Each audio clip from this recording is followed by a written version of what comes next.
Bonjour Monseigneur Ulrich. Bonjour Marie-Ange. Et nous nous voyons quelques jours après cet imprévu de l'histoire, de l'actualité, la mort de la reine Elisabeth d'Angleterre, qui avait, dit-on, une certaine forme de foi, comme quoi finalement rien n'est complètement fichu sur la planète spirituelle. Mais je ne crois pas qu'elle avait simplement une certaine forme de foi. Il se trouve qu'elle était chef de l'Église d'Angleterre. Ouais. Et je crois qu'elle avait même plutôt une foi vive, c'est-à-dire une grande confiance en Dieu. Je ne sais pas, elle ne l'a pas exprimé de façon peut-être très organisée, très théologique, très catéchétique, je ne sais pas. Enfin, peut-être qu'elle ne savait pas tout à fait en parler. Mais ce qui est sûr, c'est qu'elle a traversé des circonstances de vie très rudes. Enfin, elle a été au service de son pays avant d'être reine, en participant comme infirmière à la guerre, etc., à la Seconde Guerre mondiale, et avec beaucoup de courage, et elle avait appris plusieurs métiers, si j'ose dire, pour rendre son service à son pays. Et puis ensuite, elle a exercé, on le sait, le plus long règne pour un roi d'Angleterre, une reine d'Angleterre, de 70 ans, traversant des circonstances de vie pour un pays, pour une famille, des situations extrêmement dures, et elle l'a fait avec une fidélité à son devoir d'État, son devoir de reine, une fidélité à sa famille, et une droiture de jugement, et une grande capacité à faire ce qu'elle devait faire, contre parfois les apparences. À un moment donné de sa vie, comme reine, elle a été un peu... On parlait de la fin de la monarchie en Angleterre, etc. Elle a tenu bon, elle a gardé le cap de la fidélité à ce qu'elle devait faire.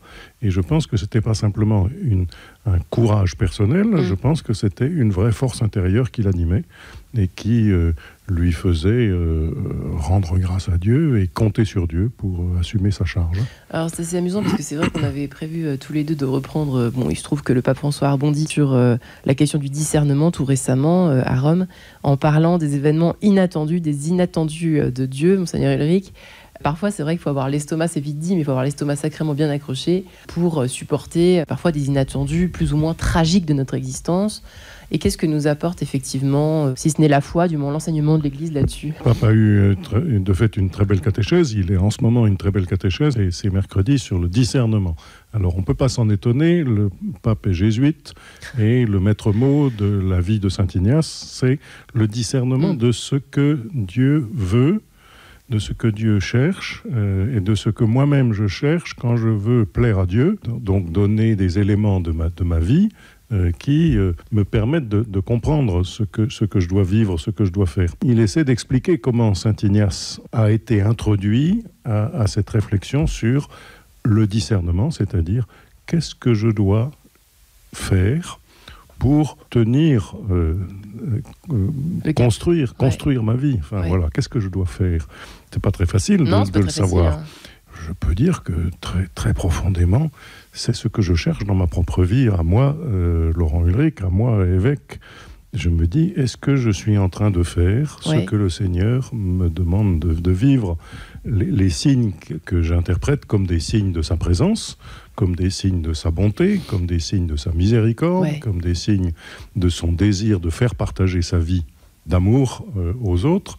Comment je peux comprendre que telle chose est meilleure que telle autre dans mon existence. Et le pape, à partir de l'exemple de Saint Ignace de Loyola, montre comment, à un moment donné de sa vie, il était un descendant d'une famille aristocratique, il va à la guerre, il est blessé, il ne peut plus bouger, il rentre à la maison et on le soigne, ça dure des semaines, et pendant ce temps-là, qu'est-ce qu'il fait ? Il s'ennuie. Et il demande de la lecture, et on n'a dans la maison rien d'autre à lui proposer que des vies de saints. Or, il aimait bien les récits de chevalerie, et on lui propose des vies de saints. Finalement, il aime ça, alors que ça l'ennuyait, il n'avait pas envie de lire des livres de saints, mais il n'y avait que ça à lire.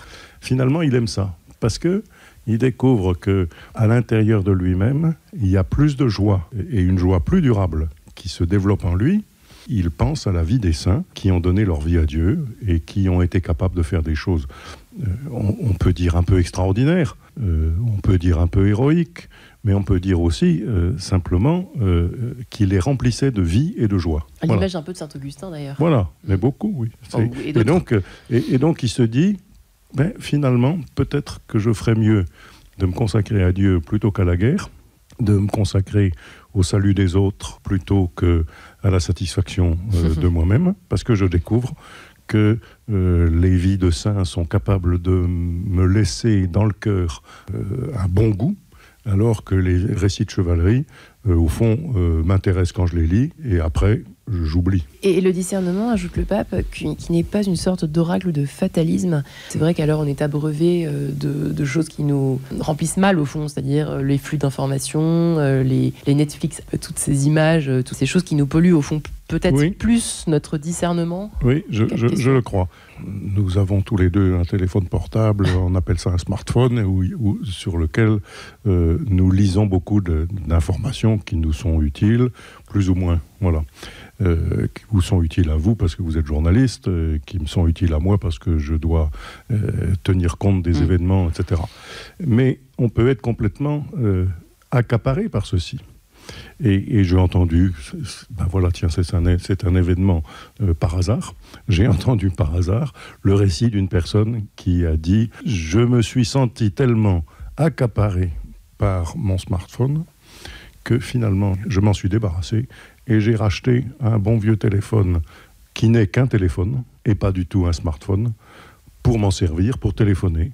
Et j'ai cherché à rendre ma vie meilleure en me séparant de cet objet qui était en train de m'accaparer. Ça veut dire qu'elle a fait ce que le pape dit, elle a été cette personne attentive à quelque chose à quoi elle n'avait pas accordé d'importance jusqu'alors, c'est-à-dire se dire je suis tout le temps le nez sur mon écran, ça me bousille ma vie d'une certaine façon, parce que j'oublie de vivre en cherchant simplement à être au courant de 1000 choses qui ne sont pas forcément intéressantes pour ma vie.